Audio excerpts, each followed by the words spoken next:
Halo, selamat siang, Biniers. Perkenalkan, saya Rizka dari tim Onboarding Specialist Gini. Selamat datang semuanya di Gini Kelas ERP Training. Di sini saya juga yang akan membantu dalam simulasi terkait fitur-fitur yang ada di Gini ERP ya, teman-teman. Dan di sini juga saya tidak sendiri, karena akan ditemani juga oleh rekan saya juga, tim trainer dari Onboarding Specialist, yaitu Kak Febrian, untuk membahas fitur-fitur lainnya. Oke, sebelum kita mulai training ini, saya juga mau menginformasikan bahwa selama sesi training berlangsung, diharapkan untuk teman-teman dalam keadaan mute ya mikrofonnya, jadi tidak membuka mic selama masa simulasi fitur training. Jadi apabila ada pertanyaan, concern, ataupun feedback lainnya, teman-teman bisa sampaikan dulu di kolom chat Zoom ya, dan nanti kita akan bahas juga di sesi tanya jawab atau question and answer.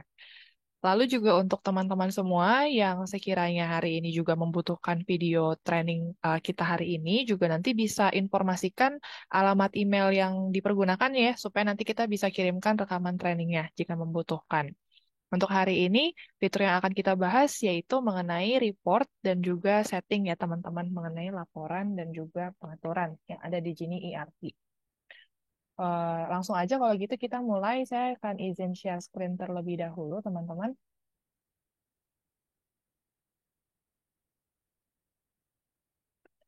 Oke. Jadi nanti kita akan bahas mengenai fitur laporan terlebih dahulu ya. Boleh dikonfirmasi mungkin dari Kak Febrian, layar saya saat ini apakah sudah muncul? Sudah, Kak. Baik. Terima kasih. Nah, pertama-tama kita akan bahas dulu ya teman-teman mengenai laporan penjualan, kemudian kita akan bahas ke laporan inventaris. Di laporan penjualan ini ada beberapa menu ya. Jadi pertama itu ada mengenai laporan pesanan dan juga laporan penjualan dan laba rugi. Nah, untuk laporan pesanan ini sendiri cuma ada satu menu ya, dan yang lebih banyak ini mengenai laporan penjualan. Kita bahas satu-satu terlebih dahulu ya. Oke, yang pertama adalah laporan pesanan. Jadi menu laporan pesanan ini dapat dipergunakan oleh teman-teman seller semua untuk dapat melihat ya mengenai statistik, mengenai kondisi performance dari pesan-pesan yang teman-teman sudah terima di marketplace yang sudah dihubungkan ke Gini. Tapi nggak cuma untuk pesanan dari marketplace-nya saja ya. Untuk pesanan yang dibuat di manual order pun juga bisa kita perhitungkan di menu laporan pesanan ini. Nah, untuk cara penggunaannya sendiri, di sini kita udah sediakan filternya terlebih dahulu ya, teman-teman, seperti mulai dari fitur waktu. Jadi, teman-teman juga bisa filter mau lihat data laporannya itu mulai dari tanggal berapa ke tanggal berapa, atau sudah kita sediakan ya yang paling sering digunakan filternya seperti yang kemarin, mingguan, sampai dengan tahunan. Nah, jangan lupa juga dari sisi filter marketplace dan tokonya disesuaikan ya, yang mana teman-teman mau lihat dari sisi laporan pesanannya. Jika memang dari teman-teman nggak ada filter tertentu, kalau kita riset pun yang akan dicentang itu biasanya adalah seluruh marketplace dan seluruh toko yang terhubung dan kemarin. Biasanya seperti itu. Nah, saya mungkin coba bikin filternya itu bulanan dulu ya. Oke, nah kira-kira tampilannya seperti ini. Untuk laporan pesanan sendiri, jenis pesanan yang masuk ke perhitungan laporan ini adalah untuk seluruh status pesanan ya, teman-teman. Jadi mulai dari pesanan yang belum dibayarkan, pesanan yang memang sudah terbayarkan, sampai dengan pesanan yang dibatalkan itu juga termasuk ya. Dan tentunya untuk pesanan yang valid, valid yang dalam hal misalnya sudah diproses, sudah dibawa oleh kurir, sampai itu juga masuk ya. Jadi untuk seluruh status pesanan di sini akan kita hitung ya di laporan pesanan. Nah, untuk matriks-matriksnya sendiri sebetulnya di sini yang pertama ya teman-teman ada keterangan yang umum ya. Yang pertama itu dari jumlah total pesanan sampai dengan nilai total refund. Tapi teman-teman nggak perlu khawatir untuk masing-masing definisinya ini kita juga udah sediakan ya contoh seperti nilai total pesanan. Di sini itu ada tulisan yang kecil gitu ya, teman-teman bisa arahin. Jadi di sini itu cakupannya dari tanggal yang kita buat ya pesanan tersebut dengan nilai total pesanan selama pesanan tersebut terbuat. Jadi ini termasuk dengan biaya pengiriman dan biaya lainnya itu akan masuk ke sini ya, kurang lebih seperti itu. Kalau hanya untuk biaya pengirimannya aja, kurang lebih seperti ini yang akan muncul ya datanya kira-kira. Jadi kalau dari teman-teman sendiri juga membutuhkan deskripsinya, bisa diarahin aja langsung kursornya ke masing-masing icon yang ada tulisan I kecil ya, gitu. Lanjut ke bagian bawah, di sini juga ada grafiknya ya dari teman-teman juga kalau butuh chart trennya ya, atau grafik trennya itu seperti apa. Di sini juga kita sudah sediakan. Jadi kalau misalnya teman-teman ngelihatnya itu eh, pengen langsung diarahin aja ke spesifik di tanggal 7 Maret misalnya, nanti dia akan langsung keluar datanya nilai total pesanan di tanggal tersebut berapa, jumlah total pesanannya berapa kira-kira. Lalu juga di bagian bawahnya ini, kalau teman-teman ngerasa ini mungkin kurang detail ya. Kalau misalnya hanya lihat dari sini saja, teman-teman juga bisa lihat yang versi tabelnya ya dalam bentuk list. Di bagian bawah ini ada matriks-matriksnya ya. Jadi di sini itu akan kelihatan seperti mulai dari nilai total pesanan yang valid itu berapa, nilai total pesanan valid itu dia untuk pesanan yang lunas, siap dikirim, sedang dalam pengiriman, sampai dengan yang statusnya sudah sampai ya, atau delivered. Itu berapa sih nilai total pesanannya? Jadi ini mirip seperti yang di atas ya, yang ada logo I-nya. Cuma bedanya kalau yang di bagian bawah, kita tinggal arahin aja kursornya ke judul variabelnya ya. Jadi akan kelihatan ya pengertian dari tiap-tiap variabel tersebut itu apa, terus mengambilnya dari mana. Nah, berbeda sama yang di chart di bagian tengah di sini, kalau di bagian list yang di bagian bawah, di sini kita bisa lakukan kustomisasi ya, teman-teman. Dalam arti, misalnya teman-teman itu pengen ngelihat di bagian kanan ini kan ada informasi ya, contohnya tingkat pembatalannya itu berapa persen, atau misalnya nilai total refunnya itu berapa dalam rupiah. Kalau dari teman-teman sekiranya ngerasa informasi ini wajib untuk saya tampilin paling depan, contohnya, karena saya butuh tahu dulu informasi tersebut sebelum saya ngelihat data yang lain. Atau misalnya teman-teman ngerasa, oh nggak perlu deh kasih lihat data pesanan retur untuk tampil di sini. Nah itu kita bisa ya atur urutannya itu mau ditampilin yang keberapa, atau tidak mau ditampilkan sekalian di list ini. Nah, itu ada di sini tombol custom, teman-teman. Dari teman-teman juga bisa ya, misalnya mau digeser tadi urutannya dari yang eh, kanan. Paling kanan di sini tuh kita bilangnya paling bawah ya. Paling bawah di sini misalnya yang tadi nilai total refund, ini saya mau jadiin yang paling kiri tadi, supaya kita baca duluan. Nah, itu bisa langsung dipakaikan yang icon seperti gambar T kebalik ini ya. Kalau kita mau langsung dorong dia ke urutan paling pertama, jadi nanti dia akan masuk ke yang paling pertama seperti ini. Jadi kalau kita konfirmasi, dia akan langsung pindah ke bagian kiri. Tapi kalau misalnya teman-teman ngerasa yang di bagian sampingan nilai total refund ini ada biaya pengiriman. Nah, ini kan bisa juga ya kita pakai yang logo yang bulat yang kecil ini ya. Jadi di sini tuh udah ada petunjuknya ya. Maksud dari icon ini tuh cara mindahin urutannya kemana. Jadi ini kalau misalnya untuk sekali geser doang, sekali pindah posisi, kira-kira seperti itu. Jadi bisa disesuaikan. Atau informasi ini juga terlalu banyak yang sekiranya teman-teman rasa nggak perlu teman-teman cek atau ditampilkan, bisa langsung dimatiin aja toggle-nya. Gitu. Oke, dan untuk informasi ini pun juga bisa teman-teman tarik ke Excel ya. Jadi kalau misalnya nanti teman-teman butuh rekapannya, yang teman-teman bisa analisa sendiri datanya, teman-teman bisa menggunakan fitur ekspor. Untuk ekspor ini juga nanti ketika kita pilih ekspor akan diminta yang mau kita tarik datanya itu dari tanggal berapa ke tanggal berapa. Nah, nanti kalau misalnya sudah teman-teman pilih, maka kita tinggal klik unduh saja ya. Nanti di-download. Nah, ini kurang lebih, ini belum saya download, tapi kurang lebih previewnya seperti ini ya, data-data yang akan muncul. Jadi teman-teman bisa tarik ini datanya ke Excel, bisa diedit, atau misalnya teman-teman mau jadikan laporan terpisah ya untuk pengolahan sendiri. Dan untuk setiap laporan pesanan yang sudah diekspor pun di sini juga ada riwayatnya ya. Jadi hasil downloadnya itu juga disimpan nih di akun Genie teman-teman selama 15 hari. Jadi semisal teman-teman minggu depannya itu mau download data yang hari ini, teman-teman bisa tinggal unduh aja dari riwayat di sini. Tapi kalau udah lewat 15 hari, ini akan kadaluarsa datanya ya. Jadi teman-teman harus ekspor ulang kurang lebih kira-kira seperti itu. Itu yang untuk laporan pesanan ya, teman-teman. Kemudian kita lanjut ke laporan penjualan. Di sini laporan penjualan ada beberapa, mulai dari laporan penjualan master product, laporan aktivitas master product, laporan penjualan produk, penjualan varian, penjualan channel, dan juga penjualan toko. Nah, kalau misalnya untuk laporan penjualan sama aktivitas master product, ini sesuai dengan namanya ya. Jadi dia hanya akan menampilkan em, produk-produk yang sudah diikatkan ke master product. Jadi hanya data yang sudah dibuatkan master product yang akan muncul. Nah, ini kita bahas dulu untuk penjualan master product. Nah, kalau laporan pesanan itu kan dia mengambil semuanya dari pesanan-pesanan seluruh status ya, teman-teman, yang tadi sempat saya jelaskan. Tapi kalau laporan penjualan itu yang hanya diperhitungkan untuk dijadikan satu laporan, kurang lebih itu hanya pesanan yang valid ya. Maksudnya itu dari status pesanannya lunas, pesanannya siap dikirim, pesanannya sedang dalam pengiriman, sampai dengan status pesanannya itu sudah delivered atau sampai. Nah, jadi kalau misalnya untuk laporan penjualan master produk pun ini agak mirip sama yang laporan pesanan ya. Kita bikin filternya dulu yang kita mau cek laporannya itu untuk pesanan berasal dari marketplace apa dan dari toko apa. Dan ini juga termasuk untuk toko manual atau offline yang teman-teman bikin di Genie ERP.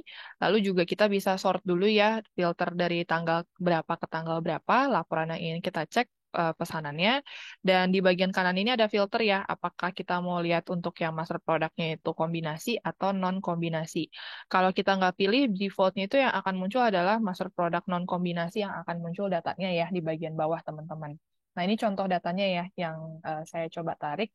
Ini kita coba bikin dari 1 bulan ya, 27 Februari sampai 27 Maret hari ini. Nah, kemarin. Nah, data-data yang tampil di sini, jadi kita bisa lihat ya untuk setiap master product itu kontribusinya seperti berapa sih jumlah pesanan yang terkait, kurang lebih, kemudian total penjualannya itu dalam rupiah. Jadi ini kurang lebih akan sinkron juga nih dengan pesanan yang teman-teman miliki di menu pesanan di sini. Jadi kalau mau dicocokkan bisa.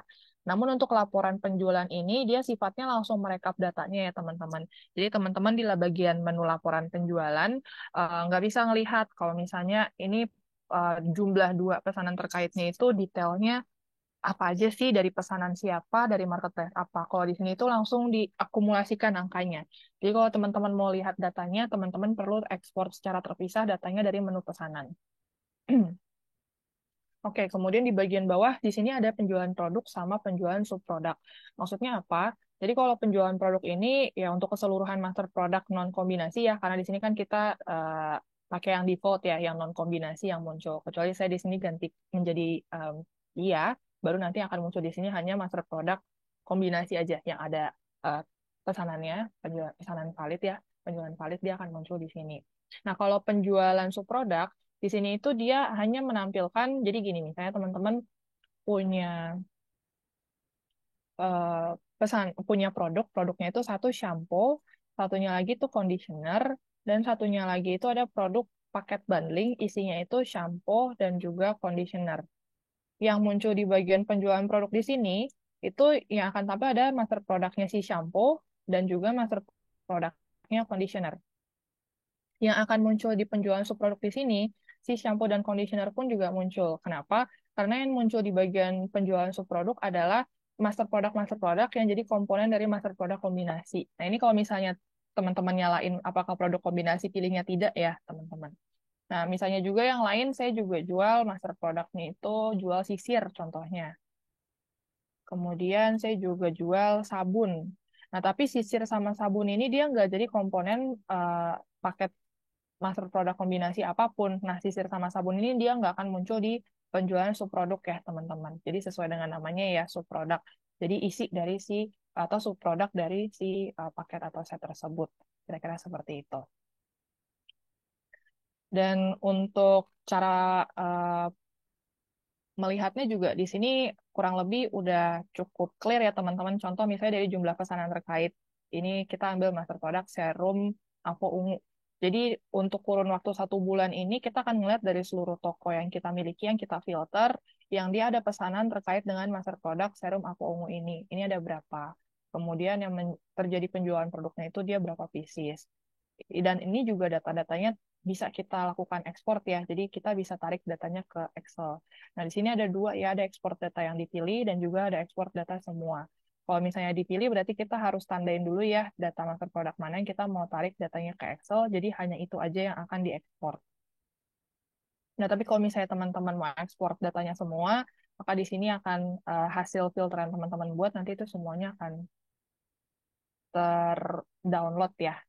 Ini kurang lebih untuk previewnya ya. Nah, ini tidak saya download, tapi kurang lebih datanya seperti itu. Gitu. Oke, lanjut. Di sini berikutnya laporan aktivitas master produk. Jadi untuk laporan aktivitas master produk ini, teman-teman yang paling pertama mesti bikin juga dulu ya teman-teman untuk aktivitas master produk yang ada di menu master produk. Tapi sebetulnya kalau untuk laporan master produk ini, aktivitas master produk, dia sebetulnya defaultnya akan menampilkan seluruh master product ya, nggak cuma master product yang udah di set aktivitas master produknya aja. Tapi kalau misalnya teman-teman ada master product yang MSK-nya itu sudah dibikinkan label aktivitas produk, nanti dia akan muncul ya icon-icon seperti ini. Ini kita coba lihat juga ya. Oke, kebetulan di sini master produknya sudah dibikinkan. Tapi kalau misalnya teman-teman belum pernah membuat aktivitas master product manapun, kita bisa buat terlebih dahulu ya teman-teman di menu master product di bagian pengaturan produk. Jadi letaknya itu di bagian master product ke bagian pengaturan produk. Nah, di sini ada pengaturan aktivitas produk ya. Ini kurang lebih, jadi kita bisa lihat juga ya dari sesuai dengan namanya, kita bisa kasih label untuk setiap master product kita. Ini yang dari sisi penjualan dia bisa dibilang termasuk yang terlaris, trending, atau yang slow moving ya. Ini maksudnya bukan tidak laku ya, tapi kurang penjualannya cukup lambat ya, kurang lebih seperti itu. Jadi kita tahu nih untuk kontribusi setiap master produk kita yang paling laris yang mana atau yang kurang laku yang mana. Jadi kita juga bisa buat strategi penjualan kita misal lebih menarik atau mungkin yang kurang laku ini kita carikan strategi lainnya yang kurang lebih seperti itu. Untuk cara pembuatannya sendiri dari pengaturan produk kita mesti klik yang namanya tambah aktivitas produk ya teman-teman. Jadi kita definisikan dulu definisi laris kita, definisi slow moving atau slow selling kita itu yang seperti apa. Nah, yang akan muncul di laporan aktivitas master produk ini kalau kita bikin pengaturan aktivitas master produk kayak yang di bagian sebelah kiri, bukan yang product channel. Nah, untuk master product ini juga bisa diterapkan untuk seluruh kategori, atau kalau misalnya untuk setiap kategori tertentu itu kita mau bikinin definisi sendiri ya, yang mana terlaris, yang mana kurang laris, dan kalau misalnya untuk kategori ini sendiri, untuk setiap master product atau MSK yang kita bikin, pastikan di bagian dalamnya itu udah ada kategorinya dulu ya, teman-teman. Jadi di bagian master product di sini itu kalau kita klik edit atau klik ubah, itu di dalamnya ada kategori master ya. Kategori ini kategori yang memang cuma ada di sini ya, kurang lebih seperti itu. Nah, ini um, untuk kategori yang kita maksud ya. Jadi ini aktivitas master product kan mau diterapkan untuk seluruh kategori atau cuma kategori tertentu nih. Kemudian kalau misalnya sudah pilih kategorinya, kita baru di sini tentukan. Contoh untuk kategori yang aktivitas terlaris itu kalau kita bilang laris, misalnya dalam satu hari penjualannya itu lebih dari 1.000. Ini sebagai contoh aja ya teman-teman. Nah kemudian untuk trending ini berarti ngambil di bawahnya 1.000 dong yang jelas. Nah nanti teman-teman tinggal bikin batasnya aja sampai terakhir untuk yang termasuk baru ya, termasuk baru itu kalau berapa master produk dalam pembuatan berapa hari terakhir contohnya, dan kemudian statusnya itu kita nyalakan toggle-nya. Nah, maka ketika nanti terjadi penjualan ya untuk produk-produk yang sudah dibikinkan aktivitas master produknya itu nanti juga termasuk datanya akan tampil di sini. Dan untuk setiap aktivitas master product yang dibuat, biasanya nanti dia akan ada ikonnya ya sebagai penanda. Jadi teralis itu biasanya dia yang ada um, icon seperti bintang, sorry, untuk api yang warnanya merah seperti ini. Kalau misalnya icon baru yang warna hijau, ada new-nya. Jadi dari sini juga teman-teman bisa nih lihat untuk jenis-jenis aktivitasnya. Nah, untuk cara pembacaannya sendiri ya teman-teman. Jadi di sini contohnya kita bisa bikin filter tertentu ya aktivitas masuk produk dalam berapa hari terakhir dan di sini kita ambil zona waktunya itu GMT plus 8 ya. Kemudian di bagian aktivitas pengaturan penjualan harian rata-rata. Nah, ini contohnya mungkin ya teman-teman yang paling kita bisa cek juga. Di sini ada rata-rata penjualan harian, yang mana di sini em, ini datanya itu bisa kita setting dulu ya di bagian pengaturan penjualan harian rata-rata. Apakah kita mau lihatnya yang dalam 1 hari terakhir atau 3 hari terakhir? Jadi nanti kalau sudah kita bikin filternya dulu, penjualan harian rata-rata yang kita maksud ini dalam berapa waktu terakhir, baru nanti datanya akan masuk. Ini kita bikin dalam 1 bulan ya. Kalau kita minggu mungkin. Oke. Oke, kebetulan di sini kita datanya juga kebetulan banyak yang nol ya, tapi kira-kira seperti ini ya teman-teman. Kalau untuk yang rata-rata penjualan hariannya. Dan untuk master product, pelaporan aktivitas master product ini sendiri, di sini itu sama ya seperti yang laporan penjualan master product tadi. Di sini itu yang akan tampil hanya untuk penjualan efektif ya teman-teman. Jadi nggak termasuk pesanan retur, pesanan batal, ataupun pesanan yang belum bayar. Kemudian di sini ada stok tersedia. Stok tersedia ini ngambilnya dari data stok tersedia yang ada di daftar stok ya, atau stok list kita yang ada di menu stok. Lalu di sini juga ada hari yang tersedia. Nah, untuk hari yang tersedia ini sebetulnya itu harusnya ada angkanya ya, teman-teman. Tapi untuk cara perhitungan hari tersedia ini sendiri sebetulnya dari stok tersedianya kita dibagi dengan rata-rata penjualan harian. Nah, namun karena di sini kebetulan kita datanya nol, jadi di sini strip ya teman-teman. Tapi misalnya di sini rata-rata penjualan hariannya itu adalah 5. Nah, maka hari yang tersedianya itu adalah 100 dibagi 5. Jadi di sini akan muncul ya berapa hari yang tersedia. Lalu di sini ada lagi apakah perlu diisi ulang. Nah, untuk apakah perlu diisi ulang ini biasanya dia berhubungan juga nih sama waktu pembelian. Jadi kalau teman-teman belum set waktu pembelian ini, teman-teman wajib untuk isi dulu juga ya. Untuk waktu pembelian ini dia salah satunya di harus dimasukkan di bagian menu master produknya. Kemudian kalau kita lihat lagi di bagian dalamnya ya bisa diklik edit dulu. Di bagian bawah itu ada yang namanya waktu pembelian. Jadi waktu pembelian ini istilahnya seperti berapa sih jangka waktu yang kita butuhkan dalam pengiriman pengiriman si master produk itu ketika kita pesan sampai dia datang. Dan di sini kita harus set dulu nih, misalnya untuk master produk tertentu dia waktu pembeliannya 1 hari atau misalnya 5 hari dan lain sebagainya. Nanti dia akan datanya muncul di waktu pembelian hari dalam hari di sini ya. Dan apakah perlu diisi ulang? Jadi misalnya waktu pembelian di sini ada angkanya ya. Jadi kapan dia dibilang tidak dan kapan dibilang iya ya teman-teman. Jadi kalau misalnya apakah perlu diisi ulang itu jawabannya tidak. Tidak ini kalau misalnya hari tersedianya itu kurang dari waktu pembeliannya. Jadi misalnya di sini hari yang tersedianya saya itu 1.000. Terus di sini waktu pembeliannya saya itu 7 hari. Berarti kan hari tersedia itu lebih besar dari waktu yang kita butuhkan dari dia dipesan sampai dengan sampai. Berarti apakah perlu diisi ulang? Berarti kan tidak jawabannya. Tapi kalau misalnya di sini hari yang tersedia itu misalnya tinggal 5. Tapi waktu waktu pembelian yang kita butuhkan itu misalnya 30 hari. Nah, maka karena hari tersedianya itu lebih kecil dari waktu pembelian, maka pasti di sini ketika ada kolom apakah perlu diisi ulang, jawabannya iya. Kita perlu restock artinya ya maksudnya. Gitu. Lalu juga dari menu ini kita juga bisa seperti kalau mau salin produknya ke marketplace dan toko yang kita inginkan, kita mau publish juga itu juga bisa. Nah, ini mirip seperti yang ada di menu master product ya, teman-teman. Kemudian di sini juga ada untuk edit harga produk channel, nanti dia yang mengarahkan kita untuk masuk ke bagian menu manajemen harga ya. Seperti itu. Dan untuk laporan aktivitas master product ini eh, juga bisa dilakukan ekspor ya, teman-teman. Bisa berdasarkan halaman. Ini juga kan kita bikinnya yang 10 per halaman ya. Tapi misalnya kita bikin sampai 100 per halaman, nanti munculnya misalnya sampai 90 halaman. Nah, kita bisa pilih ya halaman-halaman berapa yang kita mau ekspor datanya. Atau berdasarkan yang dipilih, maka ini data master produknya kita harus tandain dulu ya, teman-teman. Gitu. Kemudian yang berikutnya di sini ada penjualan produk ya teman-teman. Jadi dari penjualan produk sampai dengan laporan penjualan toko, di sini itu produk-produknya nggak wajib untuk dibikinin master produk. Jadi beda sama yang laporan master produk sama laporan aktivitas master produk tadi ya. Kalau di sini baik produknya itu dibuatkan master produk ataupun tidak dibuatkan master produk, maka dia akan tetap masuk ke perhitungan laporan penjualan ini.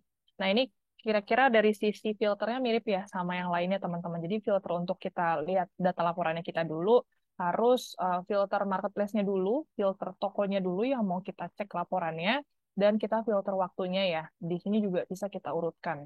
Ya, dari penjualan tertinggi ke rendah, atau lain sebagainya. Lalu kalau misalnya teman-teman nggak bikin kategori tertentu, biasanya default-nya akan semuanya ditampilkan, dan kemarin, biasanya laporan kemarin ya nanti akan muncul. Jadi kalau misalnya kita bikin filter sendiri,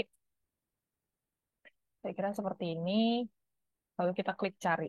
Jadi kalau untuk laporan penjualan ya, baik itu penjualan master produk sampai dengan penjualan toko, ini sekali lagi yang akan diperhitungkan di sini itu seluruh produk-produk yang pesanannya itu termasuk pesanan valid ya teman-teman. Jadi pesanan valid itu dari pesanan lunas sampai dengan yang delivered. Jadi pesanan retur, pesanan batal, atau pesanan belum bayar tidak kita perhitungkan ya ke akumulasi si laporan penjualan produk ini. Nah, untuk datanya sendiri kurang lebih di sini sama ya, mirip seperti yang laporan penjualan sebelumnya. Nah, di bagian sini akan kelihatan ya secara garis besar, misalnya dari total produknya itu kita ada berapa dari filter waktu yang kita bikin, dan untuk setiap matriks-matriks atau variabelnya itu disediakan juga ya petunjuknya. Ini artinya apa? Misalnya dari total total buyer valid. Jadi untuk total buyer valid ini ya memang misalnya dari pesanan yang kita miliki ada 37, tapi kan di sini untuk unik buyernya ya misalnya cuma ada 12 gitu. Dan untuk di bagian bawah ini seperti ada tabel atau listnya ya. Jadi untuk pesanan-pesanan produk di sini, jadi untuk produk-produk yang kita miliki ya, baik itu ada master produknya ataupun tidak ada, di sini kita bisa lihat kontribusinya. Jadi produk yang dimaksud em, dari judul produknya ya teman-teman. Atau misalnya di sini kertas warna. Kalau kertas warna itu misalnya ada yang variasi warna merah, variasi warna pink, variasi warna hitam. Nah, yang dimaksud di sini itu untuk keseluruhan si kertas warna tersebut, kita kira-kira. Dan di sini juga kita bisa custom ya, apa-apa aja informasi yang kita mau tampilkan di setiap tabelnya. Contoh, seperti tadi ya, bisa di custom juga. Misalnya total pesanan saya ingin tampilkan, tapi saya nggak perlu lihat untuk tingkat returnya saya berapa persen. Jadi ini bisa dinonaktifkan. Atau urutannya kita bisa juga geser ya, pakai icon yang bulat atau yang em, seperti T dan T terbalik ini. Gitu. Dan data ini juga bisa kita lakukan ekspor ke Excel. Sama seperti yang laporan penjualan sebelumnya ya, teman-teman. Oke, kemudian kita lanjut ke laporan penjualan harian. Kalau misalnya laporan penjualan produk tadi, kita bisa lihat kontribusi untuk setiap judul produknya ya. Tapi kalau untuk laporan penjualan harian, kalau kita pakai contoh yang kertas warna tadi, maka di sini itu kita bisa lihat kontribusi untuk setiap variasinya ya, teman-teman. Jadi misal kertas warna tadi ya, yang saya ambil contoh tadi, dia ada pink, ada merah, ada hitam, ada orange misalnya. Nah, untuk setiap variasi kertas warna tersebut, ketika memang ada pesanan valid yang terbuat, maka di sini akan kelihatan kontribusinya, termasuk dari dia toko dan marketplace apa. Tapi di sini sesuai dengan namanya ya, kita hanya lihat si kontribusi per variasinya aja gitu. Jadi udah ke breakdown masing-masing ya teman-teman. Dan sama ini juga bisa dilakukan custom untuk dari sisi tabelnya, informasi apa yang tampil, ingin ditampilkan dan yang mana yang tidak. Dan sekali lagi juga ini yang masuk ke laporan penjualan ini nggak harus untuk produk-produk yang udah ada master produknya ya. Dan bisa dilakukan ekspor datanya juga ke Excel. Kemudian di bagian yang ketiga ya, masih di laporan penjualan. Di sini ada penjualan channel. Kalau di bagian penjualan channel ini, kita melihat untuk pesanan file kita ya, kontribusinya itu laporannya seperti apa, melihat dari dia datangnya dari marketplace apa. Jadi kalau misalnya kertas warna tadi, kalau kita ambil contoh yang sama, dia ada terjadi pesanan valid di 3 marketplace yang berbeda. Jadi kita bisa lihat nih yang paling laris tadi. Jadi di sini udah nggak lihat variasinya lagi ya teman-teman, langsung diakumulasiin setiap marketplace itu kontribusi penjualannya itu sebesar apa, atau kita mau lihat efektivitas berapa persennya itu. Jadi kita juga bisa ya, misalnya bikin strategi yang kira-kira mungkin yang kurang laku kita bisa kencengin lagi, atau justru kalau misalnya yang kurang laku ya udah kita misalnya mau fokus ke yang di toko yang penjualannya paling kencang aja, misalnya si uh, Shopee ini atau si Blibli tersebut gitu teman-teman. Lalu yang berikutnya juga masih penjualan, ini penjualan toko. Jadi ini melihat kontribusi untuk seluruh toko yang kita miliki. Jadi kalau misalnya kita punya lebih dari satu toko di satu marketplace, di sini akan kelihatan ya. Contohnya misalnya di sini kita punya TikToknya ada 5 atau sampai 6. Maka kita bisa lihat kontribusi dari sisi pesanan validnya untuk tiap toko. Jadi di sini langsung diakumulasikan ya, nggak cuma untuk SKU tertentu, tapi seluruh SKU yang terjadi penjualan ya, penjualan valid atau penjualan efektif ya, atau pesanan valid tadi di setiap toko, di setiap marketplace. Di sini akan langsung ke pisah-pisah ya, walaupun dia sama marketplace tapi beda toko. Dan sama ini juga bisa dilakukan ekspor datanya ke Excel, bisa di custom juga tampilan di tabelnya itu urutannya seperti apa dan variabel apa aja yang mau ditampilkan. Gitu. Nah, terakhir di bagian laporan penjualan di sini ada laporan laba rugi ya, teman-teman. Jadi ini sesuai dengan namanya, kita juga bisa lihat dari sisi produk-produk dan toko yang kita hubungkan ini, laba ruginya itu seperti apa. Nah, tapi sedikit informasi ya, teman-teman, untuk laporan laba rugi kita ini sebetulnya masih on development lebih lanjut lagi ya, masih sementara dioptimalisasi lagi. Jadi sebetulnya untuk data laporan laba rugi ini masih ada data-data yang kira-kira masih agak sedikit perlu kita optimalisasi lagi pengertiannya, yang mana artinya teman-teman juga nggak bisa jadikan patokan laba rugi yang ada di bagian laporan laba rugi ini 100% akurat atau valid. Tapi kurang lebih kalau misalnya teman-teman mau tahu sedikit briefnya apa-apa aja yang tampil adalah seluruh data-data pesanan kita yang statusnya sampai. Jadi hanya yang status pesanan sampai yang kita masukin ke perhitungan laporan laba rugi ini. Jadi ini ada jangka maksimalnya ya 1 tahun terakhir. Dan kalau mau menggunakan laba rugi ini juga ada harus hal yang teman-teman perlu konsisten lakukan ya, yaitu pengisian harga pembelian rata-rata sama si pengaturan komisi ini ya. Pengaturan komisi ini ada di bagian pengaturan pesanan di menu pesanan. Cuma kembali lagi ya, contohnya seperti yang komisi ini, definisi komisinya ini masih agak cukup rancu ya teman-teman, sehingga kita masih belum bisa jadikan patokan utama untuk melihat untung rugi atau laba ruginya teman-teman dari Gini ERP ini. Gitu. Oke, berikutnya kita masih di menu laporan, tapi sekarang kita move on ya teman-teman ke laporan inventaris. Di laporan inventaris di sini ada dua ya teman-teman. Yang pertama itu laporan produk tak laku. Jadi maksudnya ini bukan produk tidak laku, tapi ini lebih maksudnya ke yang penjualannya lumayan slow ya, atau slow selling maksudnya teman-teman. Kemudian di sini ada nilai stok. Kita bahas satu-satu dulu ya. Yang pertama itu produk tak laku. Jadi kalau untuk definisi slow selling, jadi tadi saya revisi lagi ya, yang penjualannya tergolong slow atau lumayan lambat gitu ya, kan itu definisinya beda-beda. Jadi kalau mau menggunakan si laporan produk tak laku, selain kita pakai filter channel, filter marketplace, dan juga filter tokonya, itu juga perlu untuk bikin pengaturan produk slow sellingnya kita ya, slow movingnya kita itu kategori yang slow itu kurang lebih seperti apa. Contohnya di sini kita bikin pengaturan kategori slow moving atau slow selling menurut saya itu kalau produk yang terjual dalam 30 hari itu kurang dari 4. Nah, ini kita bisa set sendiri ya. Kalau kalau untuk jangka waktunya sendiri di sini rentangnya dari 7 hari sampai dengan 90 hari terakhir.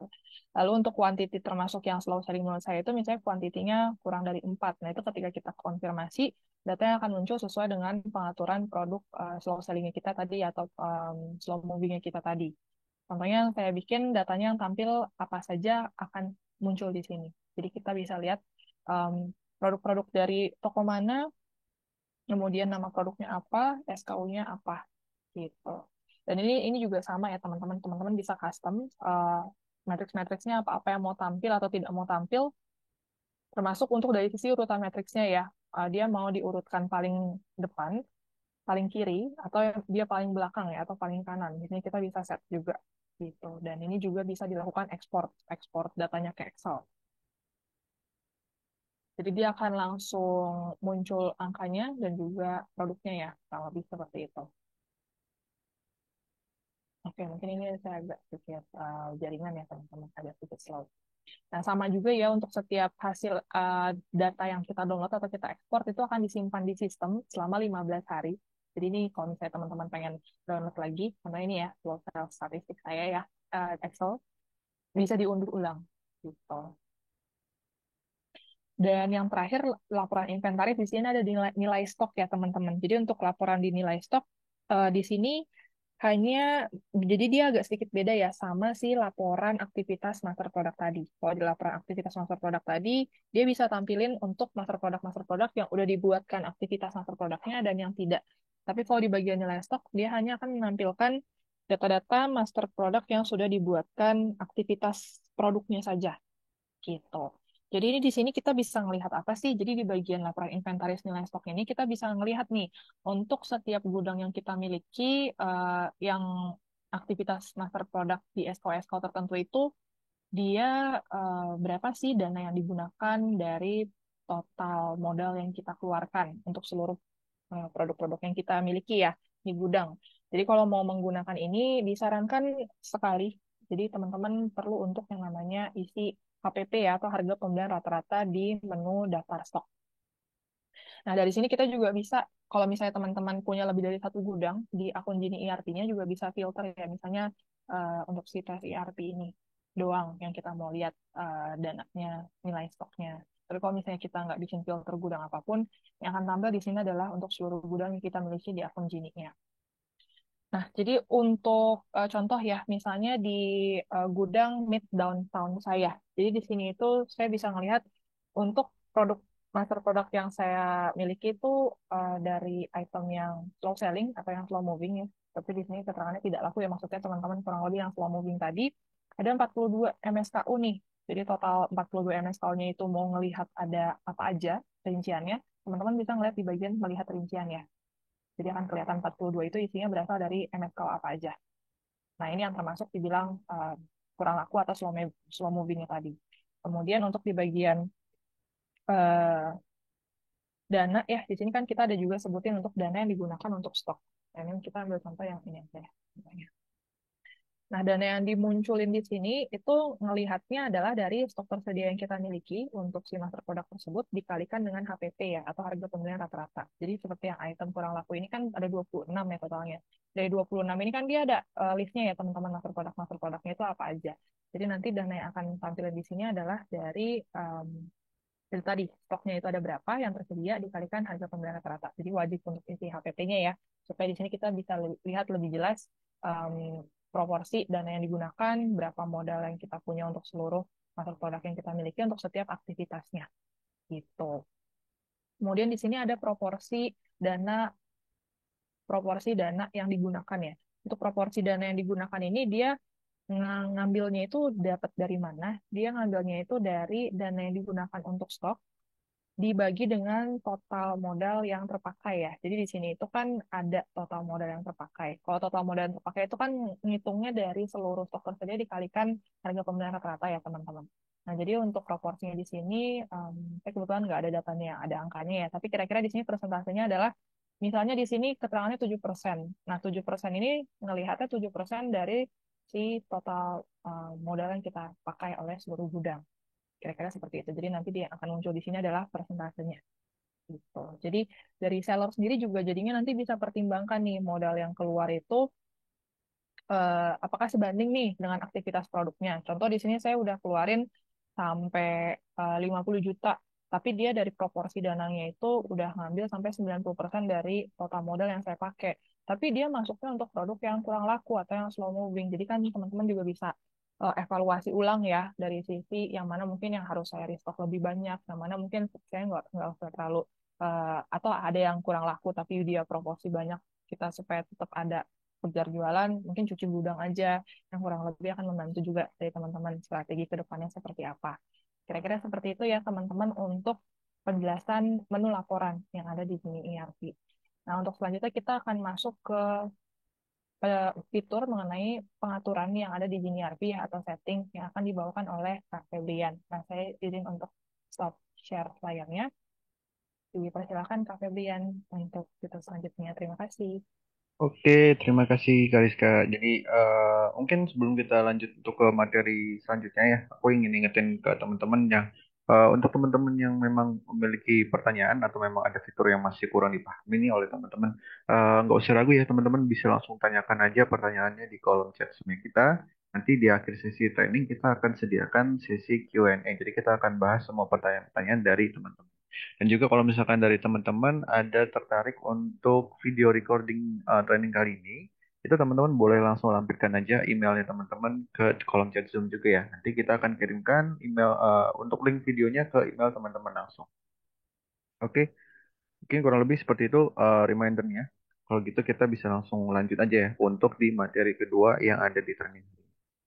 Baik, jadi untuk di materi selanjutnya yang akan kita bahas di sini adalah menu pengaturan ya. Nah, untuk menu pengaturan sendiri, menunya ada di bagian kiri paling bawah. Jadi kalau misalnya teman-teman pengen cari nih kira-kira pengaturan ada di mana, menunya itu ada di bagian paling bawah ya. Di paling bawahnya setelahnya integrasi. Jadi kita bisa lihat di sini ada pengaturan. Lalu untuk di menu pengaturan ini kita punya ada 8 fitur lagi ya, atau 8 menu lagi yang teman-teman bisa akses dari menu pengaturan. Yang pertama kita punya pengaturan dasar, terus selanjutnya ada pengaturan produk, ada pengaturan pesanan, lalu ada pengaturan stok, pengaturan fulfillment gudang, pengaturan jasa pengiriman, sampai dengan pengaturan peran dan juga manajemen staff. Oke, kita langsung lanjut bahas aja ya untuk pengaturan yang pertama. Di sini ada pengaturan dasar.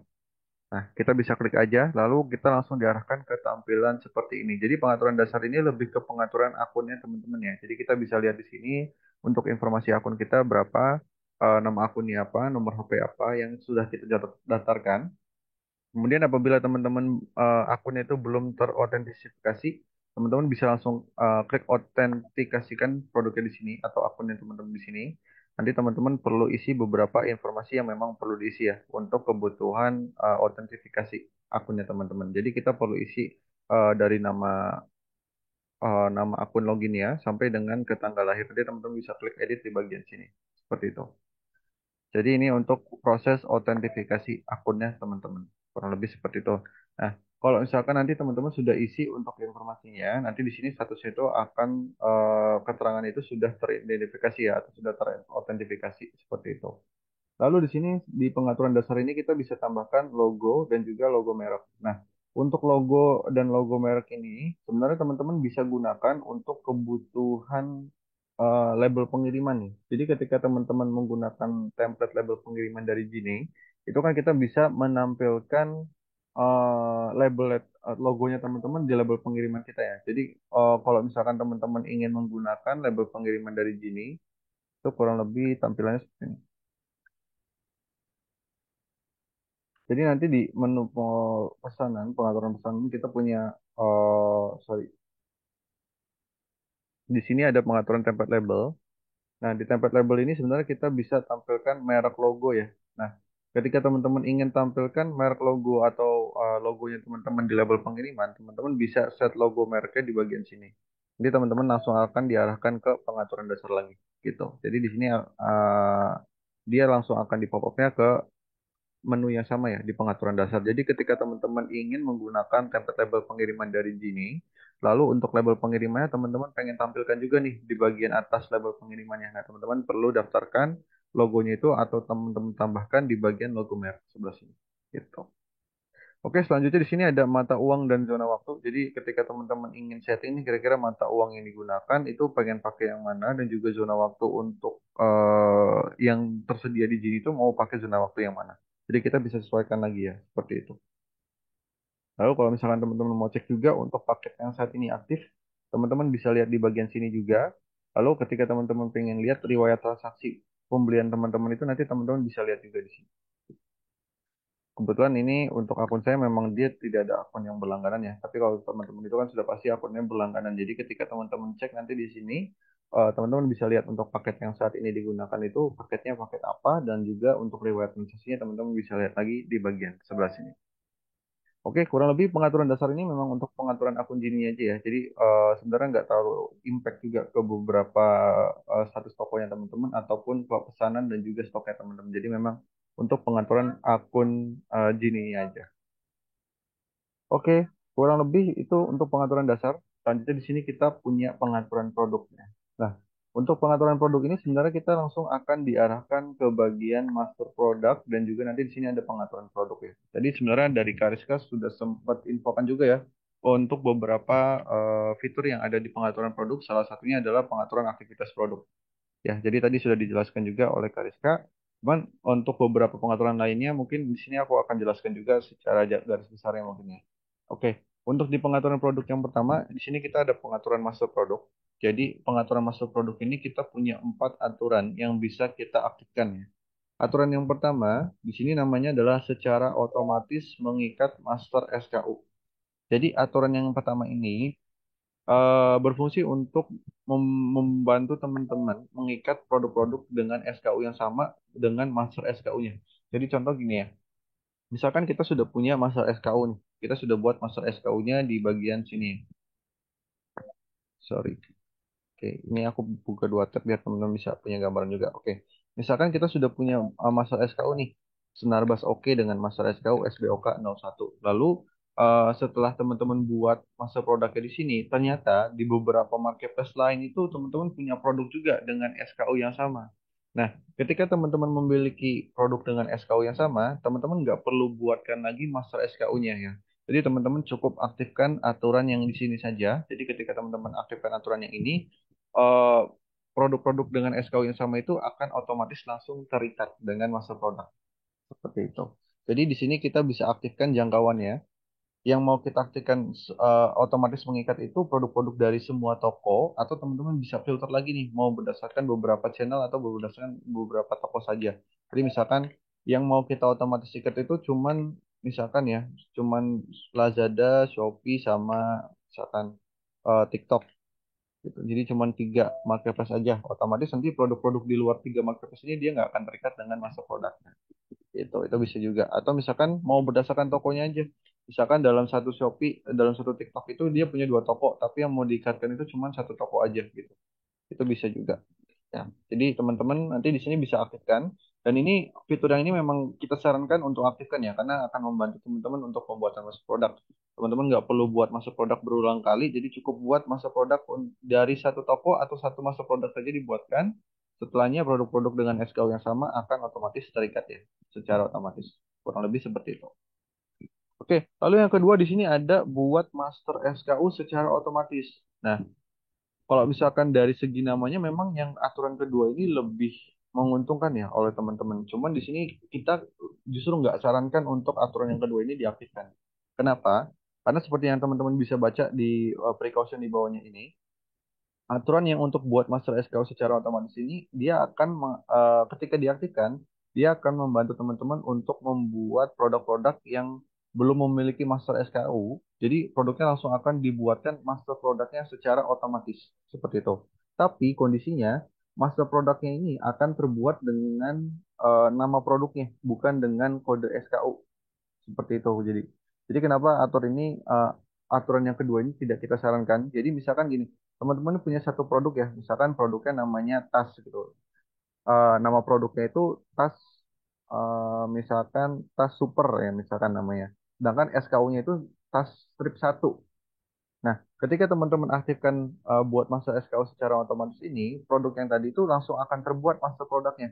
Tapi master produknya tidak akan menggunakan SKU produk, gitu, melainkan dengan nama produknya. Jadi sehingga nanti kalau misalkan teman-teman mengaktifkan aturan yang ini, secara otomatis mengikat master SKU, dia nggak akan terikat juga karena produknya itu terbuat master produknya dengan nama produk. Seperti itu. Ya, jadi aturan yang kedua ini tidak kita sarankan untuk diaktifkan. Tapi kalau memang teman-teman nama produk dan SKU produk itu disamakan, nah itu nggak masalah juga. Bisa gunakan buat masalah SKU secara otomatis gitu ya. Jadi ada beberapa kondisi kayak nama produk sama SKU produknya itu sama, benar-benar sama. Nah itu bisa digunakan untuk buat masalah SKU yang secara otomatis ini. Oke, selanjutnya di sini ada produk gudang secara otomatis terikat ke master SKU. Jadi kalau untuk dua aturan yang di bawah ini sebenarnya dikhususkan untuk pengguna jasa gudang fulfillment pihak ketiga ya, atau teman-teman punya third party untuk yang warehouse management system. Nah, di sini teman-teman bisa aktifkan dua aturan ini. Jadi aturan yang kedua ini eh, untuk sorry yang ketiga dan keempat ya untuk aturan yang ketiga ini kita ada produk gudang secara otomatis terikat ke master SKU. Jadi ketika teman-teman punya jasa gudang fulfillment lalu data di gudang itu sudah ada nih produknya sudah punya SKU-nya masing-masing ya, lalu kita pengen tarik nih data produk yang ada di gudang pihak ketiga itu teman-teman bisa aktifkan aturan yang ini aja gitu. Jadi nanti produk-produk yang misalkan teman-teman sudah buat masuk produknya, tapi di gudang ternyata sudah ada produk dengan SKU yang sama juga, nanti dia akan otomatis terikat seperti itu. Lalu kalau yang ini dia akan langsung membuat master SKU untuk produk gudang secara otomatis juga.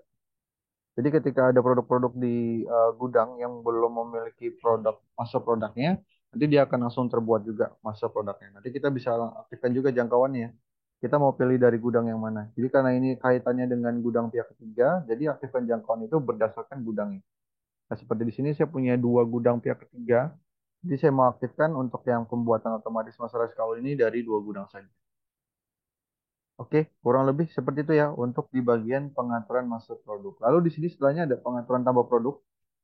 Jadi kalau pengaturan tambah produk ini lebih ke template logistiknya ya. Jadi template logistik ini artinya kita perlu tambahkan untuk template-template logistik. Jadi ketika teman-teman upload produk baru itu dari master produk, kita pengen opsi logistik yang berlaku itu apa aja. Jadi kita bisa tambahkan di bagian sini ya, tambahkan template-nya. Jadi kita mau aplikasikan untuk ke toko apa aja. Nanti dia akan memunculkan jasa logistik yang memang kita sudah aktifkan di marketplace-nya. Namun untuk saat ini memang untuk pengaturan template logistik ini kita baru supportnya hanya untuk Shopee aja ya. Jadi ketika misalkan teman-teman sudah aktifkan beberapa logistik ya di Shopee-nya teman-teman, lalu nanti di sini dia langsung akan muncul secara otomatis untuk pilihan logistiknya. Nah, di sini fungsinya dari teman-teman kenapa kita sediakan template-nya ini untuk mengatur kira-kira jasa logistik yang memang benar-benar digunakan itu yang mana. Jadi kita bisa filter lagi ya. Seperti itu. Jadi misalkan yang digunakan cuma yang reguler aja, otomatis nanti ketika ada upload produk baru, opsi-opsi logistik yang tampil itu cuma yang reguler sama yang kargo aja. Oke. Kurang lebih seperti itu ya teman-teman untuk yang di bagian pengaturan tambah produk. Jadi memang isinya dia cuma satu aja, pengaturan template produk aja. Oke, lanjut kita ke aturan yang berikutnya. Di sini kita ada pengaturan penyalinan. Nah, pengaturan penyalinan ini digunakan dikhususkan ya untuk proses penyalinan atau copy produk. Jadi ketika teman-teman melakukan proses penyalinan, itu kan kita biasanya perlu ada beberapa penyesuaian ya informasi produknya karena masing-masing marketplace itu punya ketentuan yang berbeda nih dengan informasi produk yang memang harus diisinya. Nah, di sini kita sediakan dua aturan yang mungkin dirasa bisa cukup membantu ya untuk proses penyalinan produk dari teman-teman. Yang pertama, di sini kita punya pengaturan potong otomatis. Nah, eh, fitur yang ini fungsinya buat apa ya? Jadi fungsinya itu untuk membuat pemotongan secara otomatis ketika ada informasi produk yang tidak sesuai dengan marketplace tujuannya. Contoh misalkan gini, kita mau ada copy produk dari Shopee ke TikTok ya, misalkan teman-teman. Ternyata untuk di Shopee ini deskripsi produk itu minimal 20 karakter aja. Nah, jadi saya bikin input deskripsi produknya itu cuma 20 karakter nih. Sedangkan kalau misalkan di TikTok itu kan 30 karakter. Nah, berarti dia kurang tuh untuk deskripsi produknya. Jadi kita perlu tambahkan kan. Nah, itu karena ada perbedaan ya, informasi informasi produk yang memang ketentuan dari marketplace-nya gitu. Lalu selanjutnya kalau misalkan kebaliknya dia baru akan aktif nih untuk pengaturan potong otomatisnya. Contoh ya, misalkan kita salin produknya dari Tokopedia ke Shopee. Tadi kan di Shopee deskripsi produk cuma 20 karakter ya. Sedangkan untuk di Tokopedia itu maksimalnya misalkan sampai ke 30 karakter. Sorry, ini yang kita bicarakan itu maksimalnya ya. Jadi misalkan dari, oke ganti deh, jangan deskripsi, tapi kita ganti ke nama produk ya teman-teman. Biar teman-teman mungkin lebih familiar juga. Jadi ketika kita salin produk dari Shopee ke ke TikTok ya, misalkan kita balik lagi. Di Shopee itu maksimal nama produk itu 20 karakter.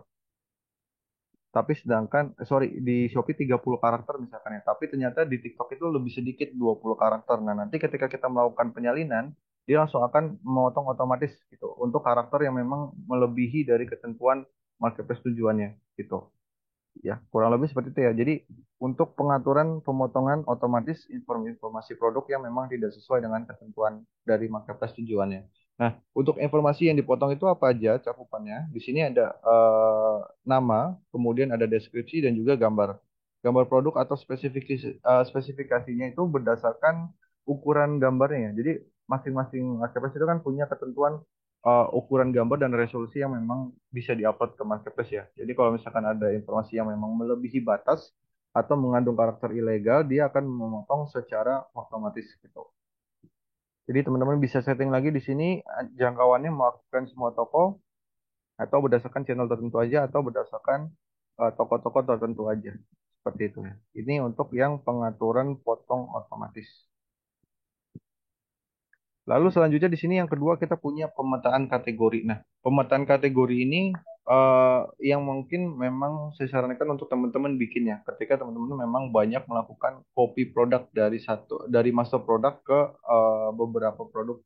marketplace lainnya gitu. Jadi dari master produk ini kan seperti yang teman-teman tahu ya, kita bisa melakukan copy produk, salin produk, atau teman-teman bisa melakukan proses tampilkan ke toko. Jadi kalau teman-teman proses tampilkan ke toko ini, kita bisa langsung menampilkan satu master produk ke beberapa marketplace secara sekaligus. Seperti itu. Jadi misalkan kita punya 5 marketplace, mau langsung ditampilkan ke lima-limanya itu bisa juga. Cuman karena tadi ketentuan-ketentuan marketplace itu kan beda-beda, jadi kita perlu sesuaikan lagi nih untuk informasi produknya, terutama dari kategori produknya. Nah, di sini sebenarnya kita punya aturan nih pemetaan kategori, sehingga teman-teman ketika nanti teman-teman aktifkan aturan pemetaan kategori ini, teman-teman itu perlu setting dulu nih untuk kategori-kategorinya dipetain gitu. Maksudnya kita setting ya, di mapping dulu kategorinya apa aja. Nanti setelah ini di setting, teman-teman ketika melakukan penyalinan produk itu, teman-teman nggak perlu setting manual lagi. Maksudnya SKU-nya apa, kategorinya apa, kategorinya di Shopee apa gitu. Kurang lebih contohnya seperti ini ya. Jadi ketika teman-teman bikin master produk, itu kan master produk kita perlu cantumkan ya kategori produknya apa. Contoh ya, saya sudah buat master produk, lalu dengan master produknya ini aksesoris, fashion, strip, cincin. Nah, ketika teman-teman melakukan penyalinan produk ke beberapa marketplace, ya, contoh ke Lazada, ke Tokopedia, sama ke Shopee, kategori aksesoris fashion cincin ini belum tentu ada di aksesoris ya. Bisa jadi dia ada di kesehatan, bisa jadi dia ada di fashion wanita misalkan ya. Bisa jadi dia juga ada di aksesoris handphone misalkan. Nah, jadi ketika teman-teman melakukan penyalinan kan teman-teman perlu setting lagi ya manual ya. Di Lazadanya dia kategorinya apa ya, di Tokopedia dia masuknya ke apa ya. Nah, ketika teman-teman sudah buatkan aturan yang ini, kita tuh nanti nggak perlu setting secara manual lagi. Jadi teman-teman ketika langsung melakukan penyalinan produk, kategorinya teman-teman nggak perlu setting manual lagi. Jadi dia langsung akan keplot secara otomatis. Gitu. Dengan syarat teman-teman perlu tambahkan dulu nih kategori pemetaannya. Jadi kategori master produk ini apa? Misalkan tas wanita, kemudian tas laptop ya. Nah, kita perlu setting nih di Shopee-nya, kita setting buat yang Shopee dulu ya. Nah, kategori ransel laptop ini di Shopee dia masuknya kemana ya? Nah, kita kan perlu cari dulu nih di sini.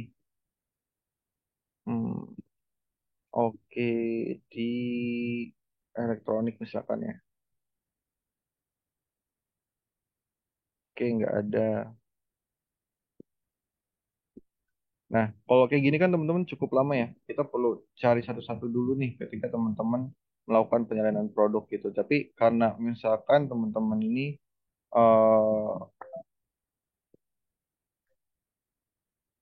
oke, mungkin kita settingnya di sini dulu ya di aksesoris ya. Kita setting di bagian aksesoris lainnya dulu. Nah, nanti kalau udah tinggal klik tambahkan. Jadi otomatis ketika teman-teman punya produk ransel laptop ini kategorinya, ketika melakukan penyalinan ke Shopee, dia langsung diplot ke eh, kategori aksesoris lainnya gitu. Lalu kita mau setting lagi nih ke Tokopedia-nya dia kategorinya apa? Misalkan di Tokopedia-nya dia masuknya ke bagian eh, telepon kabel misalkan ya. Terus kita klik tambahkan. Nah, jadi ketika teman-teman melakukan penyalinan dengan produk kategori ransel laptop ini ke dua marketplace ini, di dua marketplace ini dia langsung keplot dengan kategori berikut gitu. Jadi teman-teman tinggal klik konfirmasi. Oke. Jadi kalau sudah kebuat, kita bisa cek untuk kategori-kategori yang sudah kita atur itu ada aturannya apa aja di bagian sini ya, teman-teman. Jadi artinya ini kita perlu buat pemetaan kategorinya ini per masing-masing kategori. Contoh misalkan di teman-teman punya 10 kategori nih di tokonya teman-teman, berarti kita perlu buat untuk 10 kategorinya. Mungkin ini agak repot di awal ya untuk pembuatannya, tapi ketika teman-teman nanti sudah buat, eh, proses penyalinan produk itu akan lebih mudah. Jadi teman-teman nggak perlu setting secara manual lagi sih, gitu. Oke, itu kurang lebih untuk yang bagian pengaturan penyalinan. Lalu untuk pengaturan aktivitas produk tadi sudah dibahas juga ya oleh Kak Rizka. Jadi kalau dari Kak Rizka mungkin sudah dijelaskan juga untuk aktivitas produk ini untuk kita setting ya kategori produk itu berdasarkan penjualan produk. Oke, lalu yang terakhir di sini untuk pengaturan template pencetakan barcode. Nah, di sini itu sebenarnya teman-teman bisa bikin ya untuk proses cetak barcode produk. Jadi kalau teman-teman mungkin belum tahu, dari menu masuk produk ini sebenarnya kita bisa cetak barcode produk. Jadi contoh misalkan kita mau cetak barcode produk untuk dua produk ini. Nah, teman-teman tinggal tandain produknya, lalu di bagian kanan bawah ini nanti ada muncul menu ya, pencetakan barcode. Nah, di sini kita bisa setting untuk barcode-nya itu mau dicetak berapa dengan kolomnya itu berapa baris. Misalkan kita mau bikin 2 baris ya, kemudian celah kolomnya berapa. Nah, nanti di sini di bagian atas itu kita punya template kode barangnya atau template kode barcode-nya. Kalau misalkan kita sudah pernah membuat barcode, dia langsung akan muncul. Tapi kalau misalkan teman-teman belum pernah buat barcode-nya, barcode template-nya, nah teman-teman perlu bikin dulu nih untuk template barcode-nya di sini. Kita bisa klik atur template, nanti teman-teman langsung diarahkan lagi ke bagian pengaturan template pencetakan barcode-nya. Oke.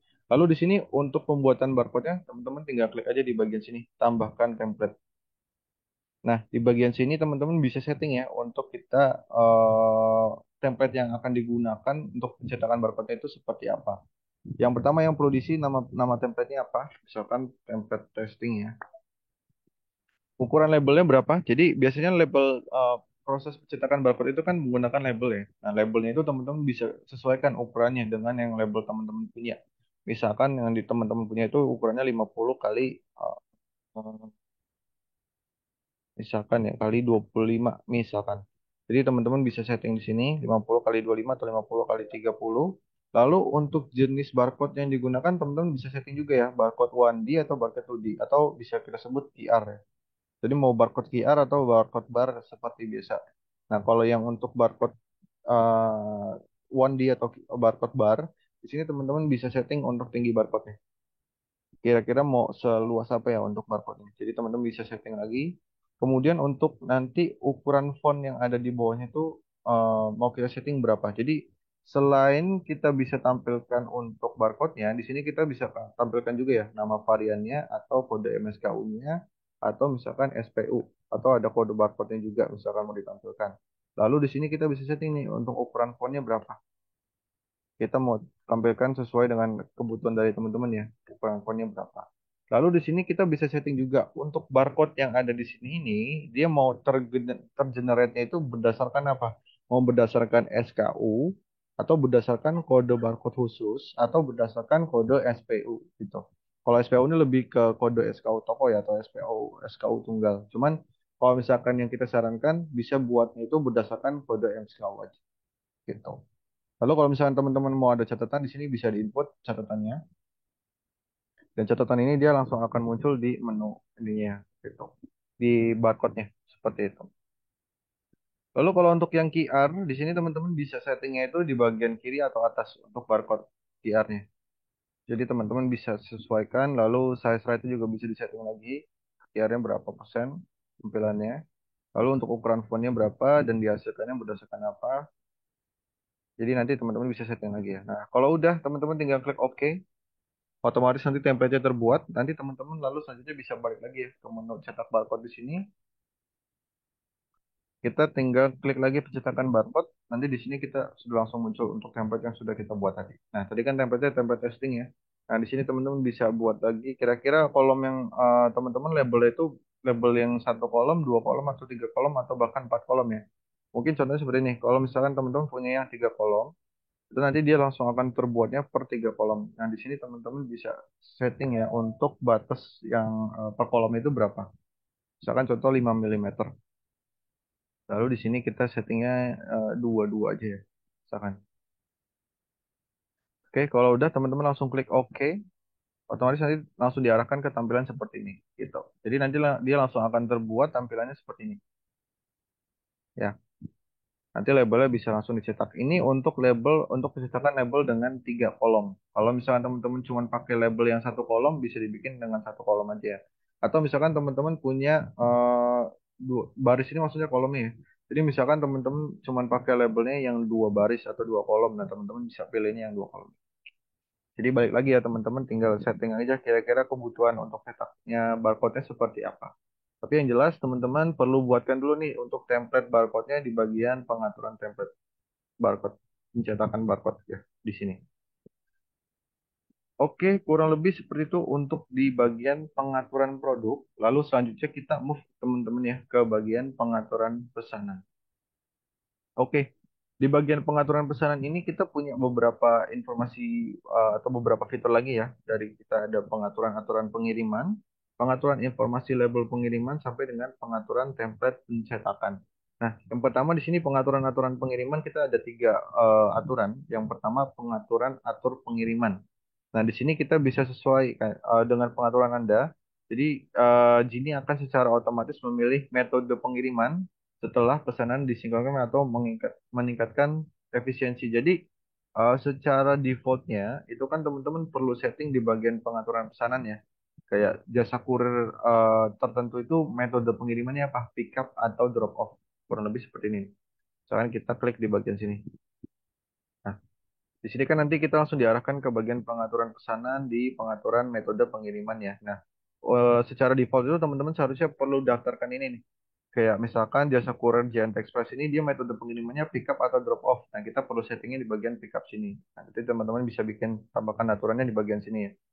Jadi kita bisa bikin agen shop ini dia pick up atau drop off. Kalau pick up teman-teman klik pick up, kalau drop off teman-teman klik drop off. Nah, ketika nanti ada aturan yang memang belum terbuat, lalu teman-teman aktifkan aturan yang ini. Nanti dia dari Gini langsung akan menentukan secara otomatis. Contoh misalkan teman-teman aturan yang dibuat itu lebih banyak adalah pickup. Nah, ketika ada jasa kurir yang memang teman-teman belum setting, dia nanti dari Gini langsung akan menentukan kalau untuk jasa kurir tersebut metodenya langsung akan menjadi pickup. Jadi karena kenapa? Karena dia langsung akan disesuaikan dengan jasa kurir yang sebelumnya teman-teman sudah buat. Gitu. Memang tapi secara default lebih banyak dia langsung akan diarahkannya ke metode pickup ya gitu. Jadi apabila teman-teman memang biasa menggunakan metode pengiriman yang drop off, teman-teman tinggal setting aja di bagian sini ya, di bagian metode pengiriman ya. Teman-teman setting untuk masing-masing kurirnya itu adalah metodenya drop off gitu. Jadi kalau teman-teman nggak setting, dia nanti dari sini akan secara otomatis membacanya itu sebagai pickup. Kurang lebih seperti itu. Lalu untuk yang kedua adalah limitasi pengiriman. Prioritas harus diberikan pada atur pesanan setelah pengemasan dan kemudian atur pengiriman. Jadi ini untuk pesanan-pesanan yang memang sudah statusnya itu sudah dikemas ya. Jadi untuk beberapa marketplace itu kan kita punya ada beberapa tahap yang perlu tandain orderan itu sudah dikemas terlebih dahulu sebelum kita request pickup gitu ya. Contohnya kayak misalkan di Lazada sama di TikTok itu kan kita bisa tandain pesanan itu sudah dikemas atau belum. Gitu. Nah, ketika teman-teman aktifkan yang ini, nanti di sini di menu proses atur pengiriman itu nanti dia langsung akan memprioritaskan orderan-orderan yang memang statusnya sudah dikemas gitu. Jadi nanti teman-teman bisa aktifkan yang ini. Atau kalau misalkan ini nggak diaktifkan, berarti nanti dari sini kita nggak perlu proses pengemasan pun bisa sebenarnya. Jadi kita bisa langsung atur pengiriman. Cuman untuk yang limitasi pengiriman ini fungsinya tadi ya untuk memprioritaskan aturan-aturan yang sudah statusnya setelah dikemas atau setelah pesanannya dikemas. Seperti itu.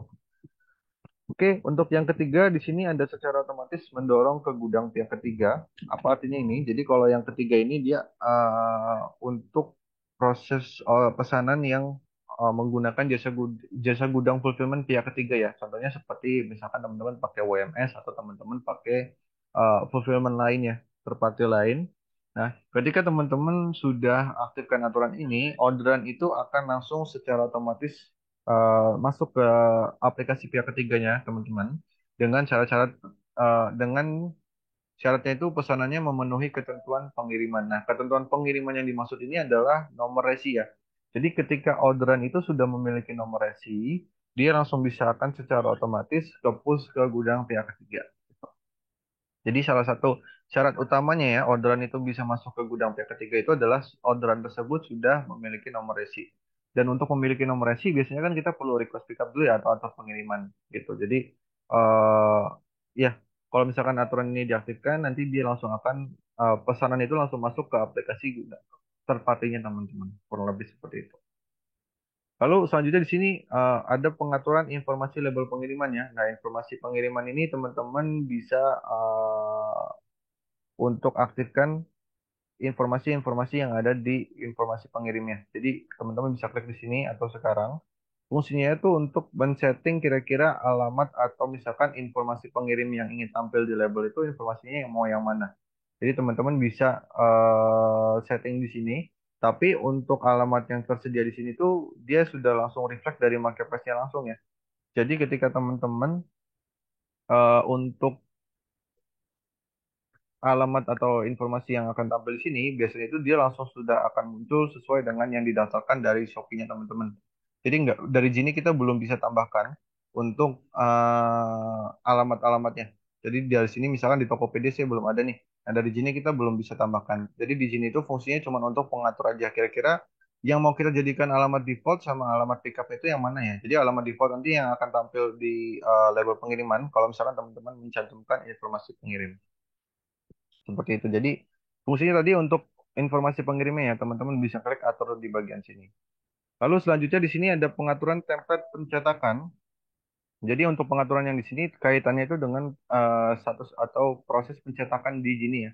Nah, untuk pencetakan di sini sendiri kita punya empat yang bisa kita cetak. Ada label pengiriman, ada packing list, kemudian ada invoice dan juga ada picking list. Nah, keempat-empatnya ini kita bisa custom teman-teman. Jadi teman-teman bisa custom untuk masing-masing pencetakan, terutama untuk cetak label pengiriman. Tadi seperti yang tadi saya sudah contohkan, di sini kita bisa customisasi lagi label pengiriman yang ingin digunakan teman-teman itu seperti apa. Jadi kalau misalkan informasi yang pengen ditampilkannya, teman-teman tinggal klik aja di bagian informasinya, lalu tinggal tandain di tick aja untuk informasinya, lalu dia langsung akan muncul di labelnya. Lalu misalkan teman-teman ada informasi yang tidak pengen digunakan, berarti tinggal dikurangin aja, gitu. Kemudian nanti tinggal setting ukurannya dan juga nanti tinggal aktifkan untuk template-nya itu template umum aja. Kalau template Malaysia ini lebih dia akan menggunakan template label pengiriman yang ada dari Malaysia ya. Jadi ketika teman-teman mungkin lebih familiar dengan yang template Malaysia, itu teman-teman bisa tahu perbedaannya gitu. Untuk template umum dengan template Malaysia. Kalau template umum ini template yang ada di Indonesia juga. Kemudian selainnya di sini juga ada template yang tersedia untuk pengiriman di Filipina ya. Jadi kalau teman-teman bisa bisa gunakan yang Indonesia, bisa juga menggunakan template yang ada di Filipina. Kurang lebih seperti itu. Tapi ini balik lagi sih dengan ketentuan teman-teman. Kira-kira pengen menggunakannya template yang seperti apa. Cuman catatannya untuk label pengiriman ini kita baru support untuk tiga marketplace saja ya teman-teman. Ada Shopee, Bukalapak, dan juga Tokopedia.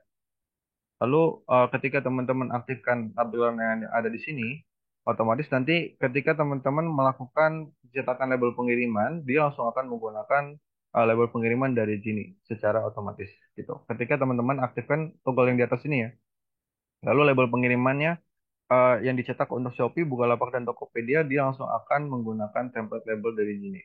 Kurang lebih seperti itu. Oke, selanjutnya tadi kita selain ada em, pengaturan pengiriman ya. Selain kita ada pengaturan label pengiriman, kita juga ada cetak packing list. Jadi ini aturannya sama ya.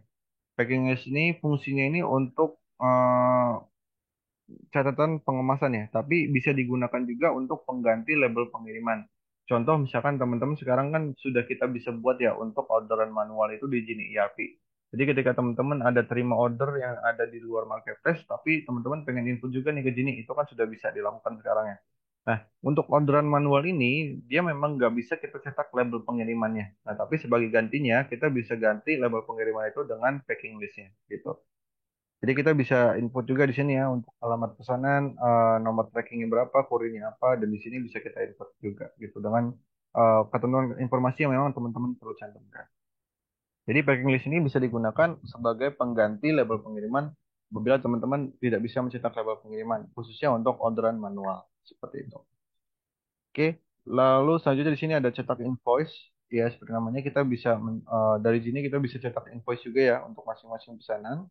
Lalu untuk invoice yang digunakan secara default kurang lebih tampilannya seperti ini. Nanti teman-teman tinggal bisa setting lagi aja. Kira-kira informasi yang pengen ditampilkan di invoice itu seperti apa?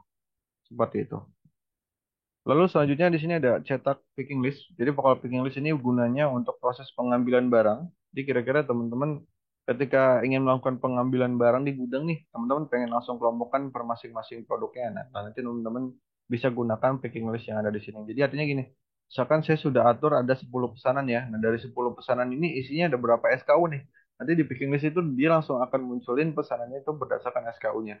Contoh misalkan ini, ada satu SKU nih, dia butuh kuantitinya dua gitu. Nah dia berarti dari total 10 pesanan yang diatur ini dia cuma butuh dua kayak gitu. Lalu di sini sisanya ada satu. Lalu ada yang delapan nih berarti artinya dalam 10 pesanan ini kemungkinan dia ada di 8 pesanan atau memang dalam satu pesanan dia butuh 8 kuantiti. Jadi ini fungsinya untuk proses pengambilan ya. Teman-teman bisa menggunakan packing listnya. Ya. Itu informasi-informasinya teman-teman bisa sesuaikan lagi seperti biasa. Jadi kalau untuk packing list ini kurang lebih tadi ya informasinya untuk proses pengambilan barang di gudang. Oke, kurang lebih seperti itu untuk proses pengaturan pesanan ya, teman-teman. Jadi teman-teman tadi sudah kita bahas untuk proses pengaturan pengiriman dan juga pengaturan template pencetakan. Lalu kita lanjut ya teman-teman untuk ke pengaturan stok. Nah, kalau pengaturan stok ini kita cuma punya dua aturan. Yang pertama ada monitor stok dan sinkronisasi. Kemudian yang kedua adalah MSKU selama stok online tidak mendukung operasi inbound dan outbound. Nah, yang pertama ini fungsinya untuk sinkronisasi stok ya, teman-teman. Jadi ketika teman-teman aktifkan aturan yang ini, berarti stok untuk produk yang sudah terbuat master SKU-nya sudah langsung sinkron secara otomatis.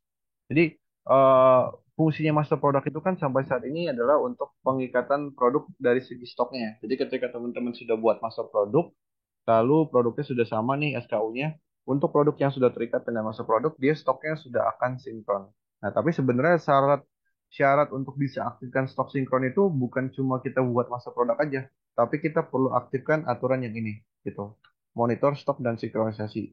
Jadi artinya kalau misalkan teman-teman cuma buat masa produknya aja, tapi dia nggak aktifkan aturan yang ini, stoknya pun nggak akan sinkron ya. Gitu. Jadi untuk benar-benar bisa sinkron stoknya, teman-teman perlu aktifkan yang monitor stok dan sinkronisasi ini. Jadi artinya nanti ketika ada pembelian dari salah satu toko, stok di toko lainnya pun akan otomatis berkurang juga. Kemudian ketika ada penambahan stok dari Gini misalkan kita mau tambah stok 20 nih, nanti 20-20-nya langsung akan sinkron ke semua marketplace juga. Jadi ini fungsi utama dari master produk itu ada di fitur ini ya, monitor stok dan sinkronisasi. Jadi ketika teman-teman ini stok aturan yang ini dinonaktifkan, otomatis nanti stoknya tidak akan sinkron lagi gitu. Lalu selanjutnya di sini ada MSKU selama stok Omnem tidak mendukung operasi inbound dan outbound. Nah, ini fungsinya itu untuk proses stok Omnem ya. Jadi di Genie ERP sekarang kita sudah bisa melakukan proses stock taking atau stok Omnem. Nah, untuk aturan yang kedua ini kita nggak bisa nonaktifkan ya. Jadi memang harus diaktifkan dan ini akan selamanya nyala. Jadi aturan yang kedua ini fungsinya itu ketika teman-teman sedang melakukan stok Omnem, produk-produk atau MSKU yang memang sedang dihitung stok omnem itu dia tidak bisa operasi inbound atau outbound. Artinya stoknya tidak bisa bertambah ataupun tidak bisa berkurang sampai dengan proses stok omnem itu selesai gitu. Jadi nanti kalau misalkan dari teman-teman ada yang melakukan stok omnem lalu ternyata ada orderan yang masuk nih, nah itu stoknya nggak akan bisa keluar selama memang stok omnem itu sudah selesai. Karena memang idealnya stok omnem itu kan kita harus tutup toko ya. Atau kalau misalkan teman-teman nggak mau tutup toko, produknya berarti bisa hitung dengan produk-produk yang memang low low activity ya. Gitu. Atau memang produknya bisa diarsipkan terlebih dahulu. Jadi aturan yang kedua ini artinya untuk mensecure ya produk-produk yang sedang dihitung itu stoknya tidak akan berubah lagi. Kurang lebih seperti itu ya untuk proses di bagian pengaturan stok. Selanjutnya di sini ada pengaturan fulfillment gudang. Jadi ini untuk pengaturan jasa fulfillment aja. Jadi kita bisa lihat untuk fulfillment yang sudah integrasi dengan Genie ya, Genie yang teman-teman itu apa aja. Nah untuk saat ini fulfillment atau aplikasi third party gudang yang sudah connect dengan saya cuma ada Genie WMS saja. Tapi kalau misalnya dari teman-teman punya beberapa jasa fulfillment nanti bisa muncul juga di bagian sini ya. Gitu. Jadi artinya di sini ketika kita klik dia langsung akan ditampilkan kira-kira gudang-gudang yang ada di aplikasi third party-nya teman-teman itu apa aja. Kurang lebih seperti itu. Ini untuk penggunaan jasa fulfillment gudang ketiga. Oke, selanjutnya di sini adalah manajemen aturan jasa pengiriman channel. Oke, nah di sini ini lebih untuk tadi ya jasa logistik yang memang teman-teman aktifkan di marketplace-nya langsung, tapi khususnya ini untuk di Shopee aja. Jadi di Shopee ini kan kita bisa aktifkan ya untuk jasa kirim yang memang didukung oleh Shopee. Nah, kemudian di sini kita untuk akun saya ternyata ada 4 jasa ekspedisi yang memang saat ini belum saya aktifkan gitu. Jadi ketika kita klik sinkronkan, dia langsung akan menampilkan jasa ekspedisi yang memang saat ini statusnya belum diaktifkan gitu ya. Nah, lalu kalau misalkan dari teman-teman ternyata ingin mengaktifkan untuk jasa kurir yang berikut ini, teman-teman langsung tinggal aktifkan aja di sini. Nah, otomatis nanti opsi JNT Jemari ini langsung akan muncul di masing-masing produknya teman-teman untuk logistiknya. Gitu.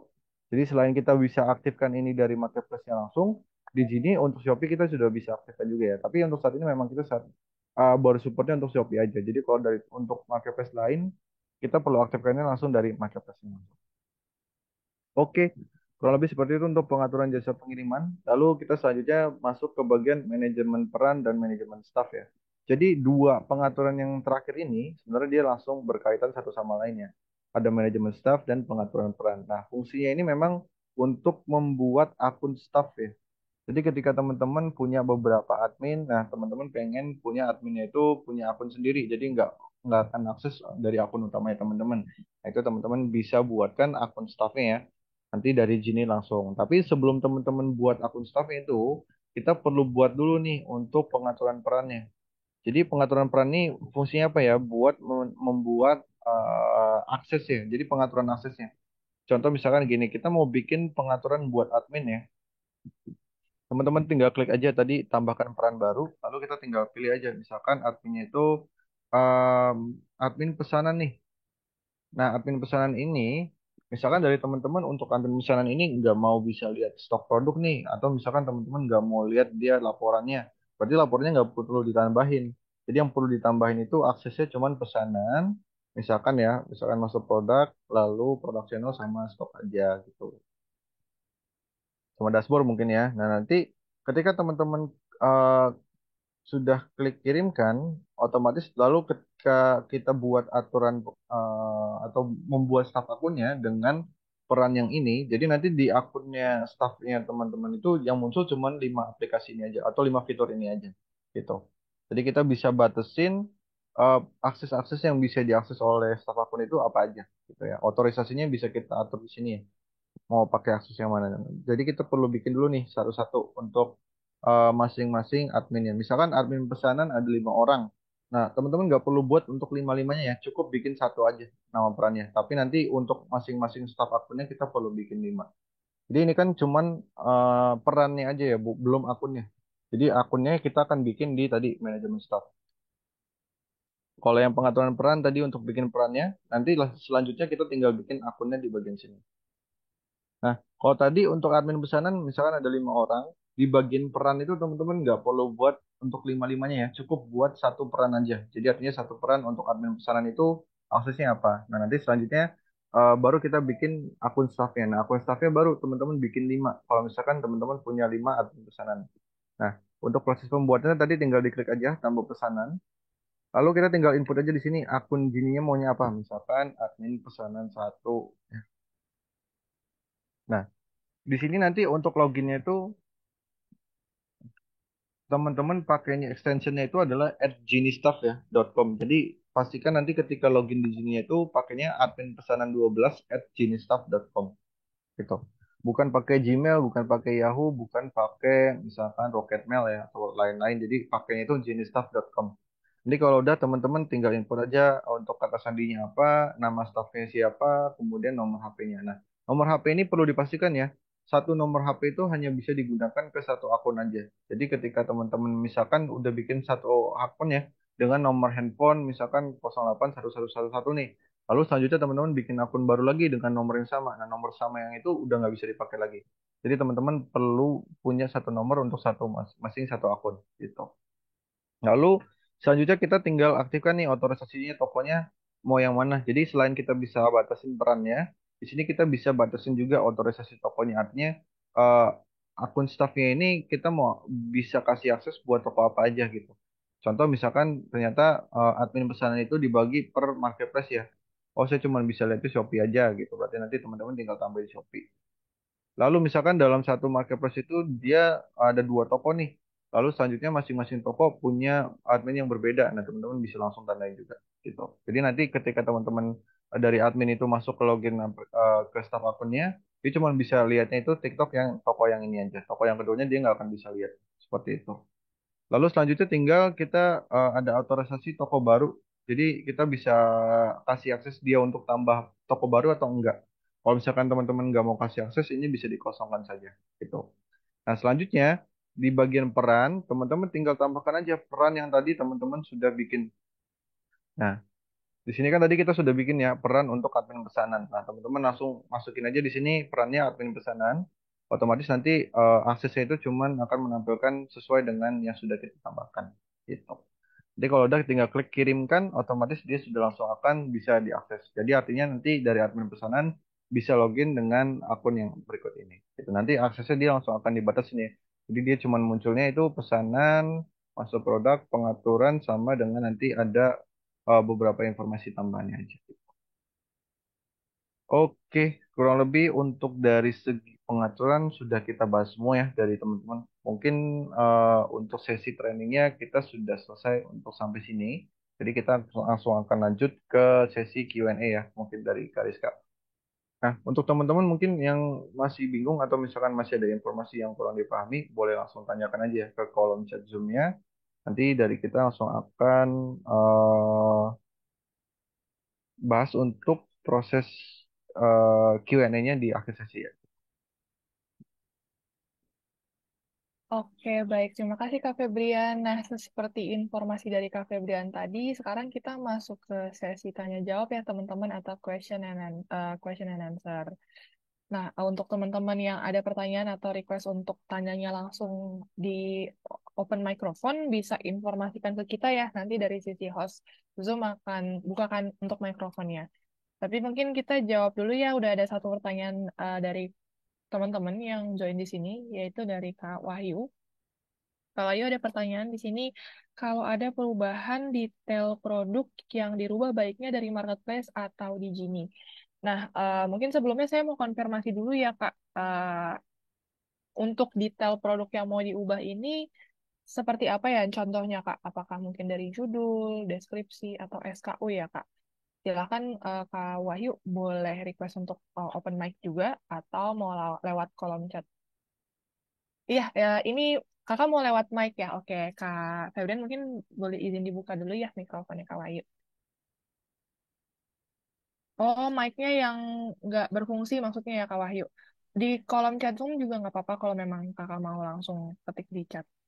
Halo, Kak Wahyu mungkin bisa coba untuk tes. Oh, oke, baik. Lewat kolom chat aja kalau gitu ya, kalau misalnya memang mikrofon yang nggak berfungsi, Kak. Eh, saya bantu untuk jawab dulu mungkin sebagian ya, misalnya yang kakak tanyakan itu untuk ganti judul atau mungkin ganti foto seperti itu. Nah itu sebetulnya juga udah bisa diganti via Gini lewat produk channel ya Kak. Nah ini mungkin saya izin untuk share screen sebentar.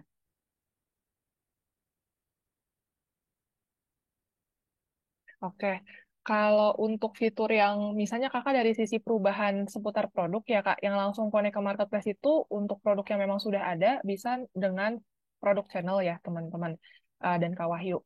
Tapi kalau misalnya untuk yang diubah spesifik produknya itu misal SKU-nya gitu ya. Kalau saran dari kita sih kalau SKU enaknya bisa langsung di marketplace ya kak, karena kalau misalnya jumlah produknya ada banyak, lewat Gini pun yang bisa disupport untuk ganti SKU itu cuma beberapa marketplace aja, contoh Shopee. Kalau Shopee ganti SKU via Gini di produk channel itu bisa ya Kak. Ini misalnya untuk yang SKU induk gantinya di SKU. Tapi kalau misalnya jumlahnya ada sangat banyak, nah ini mungkin saya ambil contoh lagi kalau yang bervariasi seperti ini, nah itu SKU-nya bisa diedit lewat Gini dan di marketplace pun akan berubah. Tapi kalau jumlahnya ada banyak, kita sih sarankannya langsung diubahnya di marketplace-nya ya Kak Wahyu. Seperti itu. Tapi kalau misalnya memang misal dari judulnya aja seperti itu mau diubah, via Genie itu juga bisa, tapi lewat produk channel. Jadi nanti di marketplace-nya akan langsung terubah juga ya. Seperti itu, Kak Wahyu. Semoga cukup membantu. Apakah sudah cukup menjawab dari pertanyaan Kak Wahyu? Oke, baik Kak Wahyu. Untuk teman-teman yang lainnya juga semisal ada pertanyaan lanjutan atau dari Kak Wahyu mungkin dari jawaban tadi ada pertanyaan lanjutan bisa informasikan ke kita ya. Kira-kira seperti itu. Ya. Oke, ini ada satu pertanyaan direct dari Kak Joris Idemarko ya. Jadi ada tadi satu masuk direct message ke saya. Ada pertanyaannya adalah, halo, mungkin tadi terlewat ya di awal, tapi pengaturan aktivitas produk ini kegunaannya apa ya? Gitu. Oke, dari Kak Joris ya, mungkin tadi sebenarnya dari Kak Rizka udah sempat jelaskan juga. Mungkin di sini saya coba jelasin ulang ya untuk aktivitas masuk produk. Jadi aktivitas master produk ini bisa diakses di bagian master produk. Lalu di sini ada pengaturan produk, nanti masuk ke bagian pengaturan aktivitas produk. Jadi di sini itu fungsinya untuk melabelkan. produk itu berdasarkan kuantiti penjualan per harinya. Jadi kita bisa setting ya di bagian sini. Jadi kita bisa tambahkan aktivitas produknya. Kalau misalkan dari Kak Joris mungkin belum sempat setting ya. Teman-teman, nanti Kak Joris bisa langsung klik di sini. Lalu di sini kita bisa punya dua kategori nih atau dimensi produknya. Ada master produk sama yang produksional. Kalau misalkan produksional ini kebetulan untuk saat ini baru supportnya untuk Shopee aja. Jadi kalau misalkan yang produksional ini kita bisa langsung setting untuk semua produk dari Shopee di Shopee gitu. Artinya gini, kita punya 5 kategori produk ya. Ada item terlaris, item trending, item biasa, item tidak laku. Nah, di sini kita bisa custom nih untuk kuantitinya penjualan per masing-masing kategori itu kita bisa setting berapa. Contoh misalnya gini, dari item pelaris ini kita bisa setting penjualannya itu berdasarkan lebih dari atau interval. Kalau misalkan lebih dari, kita tinggal input aja di sini. Misalkan untuk produk-produk dengan penjualan itu 30 lebih dari 30 per hari, dia langsung akan terkategorisasikan sebagai produk yang item terlaris gitu. Lalu kalau misalkan setelahnya di bawahnya berarti untuk item trending ini dia nggak bisa penjualannya lebih dari 30 ya karena 30 sudah langsung otomatis akan menjadi item terlaris. Ya, artinya item trending ini kuantitinya harus lebih rendah dari item terlaris. Kita bisa setting di sini misalkan dari 25 sampai 29 gitu. Jadi nanti ketika ada orderan yang seharinya 25 sampai 29 berarti dia masuknya ke item trending. Lalu item biasa berarti untuk penjualan dari 20 misalkan sampai 24 gitu. Selanjutnya item tidak laku berarti adalah penjualan yang di bawah 20 gitu. Misalkan seperti ini ya. Nah, nanti teman-teman bisa setting untuk pembuatan masing-masing kategorinya. Nah, kalau untuk yang item baru ini untuk waktu pembuatan produk channel ya dari misalkan untuk produk yang baru dibuat 1 sampai berapa hari. Jadi ketika ada produk yang baru dibuat dalam kurun waktu seminggu berarti dia termasuk sebagai item baru kayak gitu. Jadi ini kita bisa setting ya per masing-masing kategorinya. Kalau misalkan untuk marketplace lain gimana? Nah, untuk marketplace lain kebetulan untuk saat ini kita belum bisa setting langsung satu channel ya. Jadi kita paling bisa settingnya per masing-masing kategori produknya. Jadi nanti reflect-nya itu ke kategori master product. Jadi kita bisa setting per kategori yang misalkan kita mau setting untuk kategori cincin. Nah, cincin ini dia mau kita setting nih untuk penjualannya yang paling item terlaris itu yang berapa? Yang di atas 100 atau yang di atas berapa? Atau mau misalkan mau pakai interval bisa juga ya. Misalkan dari 90 sampai 100 bisa juga. Gitu. Jadi artinya produk-produk yang penjualannya 90 sampai 100 akan masuk ke sebagai item terlaris. Nah, untuk lihatnya di mana? Nanti untuk di master product atau di masing-masing produk channelnya, contoh misalkan di Shopee ya. Nah, produk-produknya itu nanti sudah ada kategori aktivitas produknya, nanti di bagian sini. Jadi di aktivitas produk nanti ada logonya tuh, Kak Joris. Untuk item terlaris, logonya api merah seperti ini. Item trending warnanya api oranye. Item biasa warnanya api kuning. Kalau yang item tidak laku, warnanya ada emoticon sedih ya, yang warna abu-abu ini. Jadi kalau yang item baru, warnanya item baru. Nanti dia langsung akan muncul di masing-masing produk channelnya teman-teman. Gitu. Kalau memang kita sudah setting ya untuk penjualan masuk produknya. Gitu. Kebetulan ini sudah tidak belum ada yang muncul sih. Tapi kalau misalkan teman-teman nanti mau lihat, dia nanti di sebelah sini itu di sebelah nama produk dia langsung akan muncul logonya. Jadi produknya ini masuk ke kategori apa gitu. Atau nanti di master produk pun kita bisa lihat juga. Oh seperti ini. Jadi ketika ada informasi kita sudah bikin settingannya, dia langsung akan muncul juga untuk logo atau aktivitas produknya. Oke, kurang lebih seperti itu. Mungkin dari Kak Joris, apakah sudah cukup menjawab? Oke, kebetulan dari Kak Jorisnya sudah live ya. Baik, nanti mungkin tadi Kak Joris juga sudah informasikan untuk emailnya, nanti kita tinggal kirimkan aja ke emailnya. Oke, mungkin dari teman-teman yang lain atau dari Kak Rizka ada pertanyaan lagi? Oke Kak, kalau untuk pertanyaan yang masuk ke saya ini kebetulan belum ada yang langsung PC di Zoom ya, tapi kebetulan tadi kita juga sudah bahas ya, baik yang di Cafe Brand maupun yang udah ke publik ya, ke kolom Iya. chat Zoom. Oke, Oke, kalau begitu, semisal dari teman-teman belum ada pertanyaan tambahan, dari sisi kita udah bisa masuk ke sesi closing ya.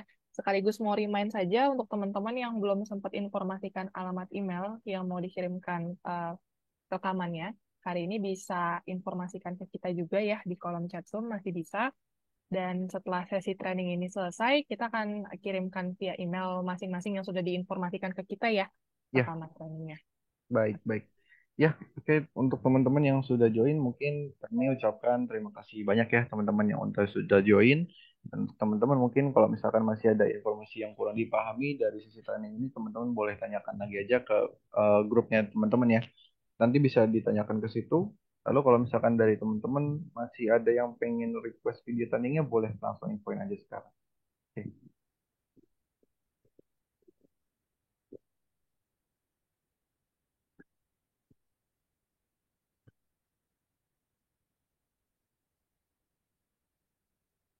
Ya, baik dari Kak Rizka, mungkin ada tambahan lagi?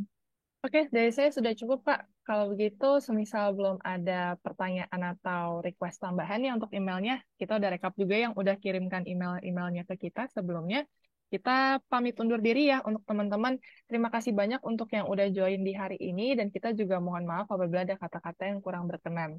Akhir kata, selamat menjalankan ibadah puasa juga untuk teman-teman yang sedang menjalankan. Semoga hari ini juga aktivitas kita tetap lancar ya. See you in the next training ya teman-teman. Selamat sore. Terima kasih semuanya. Sama-sama Kak Wahyu.